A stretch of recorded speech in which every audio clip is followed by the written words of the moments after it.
سلام آقا، خسته نباشید. ما یه سگ داریم اینجا. خب هر کلک سر یه سگ ما زدیم، هر جور میبندیمش، قلاده بهش میبندیم فرار نکنه، نره بیرون، کسی رو نگیره، حریفش نمیشیم.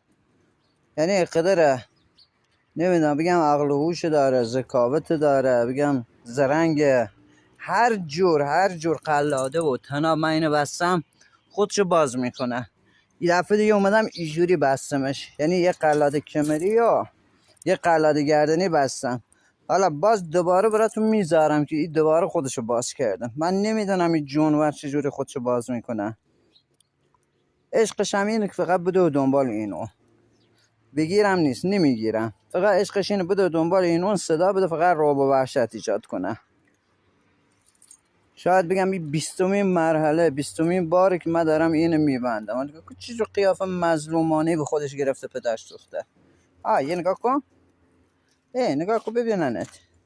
کوینا نگاه کن، من هیچ گناهی ندارم. نه هیچ گناهی تو نداری، پدر سوخته. نگاه کن ببین، بدت میاد قلاده. بس جونوره. خب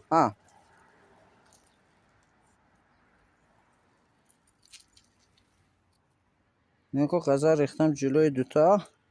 اول رفته غذا خودشو اوبر، نگاه کن غذا خودشو ول کردن. میاد غذا ایوری رو میخوره، بعدش میره سر وقت غذا خودش. حالا توقع چی داره؟ این حیوان به نظر شما عقل نداره؟ حالا اینی که من میبینم این کلی عقل داره، منم بیشتر عقلش میکشه.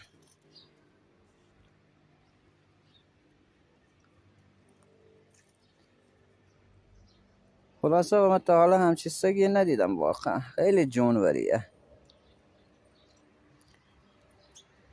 از میگن ژرمن که خیلی هوشیاره.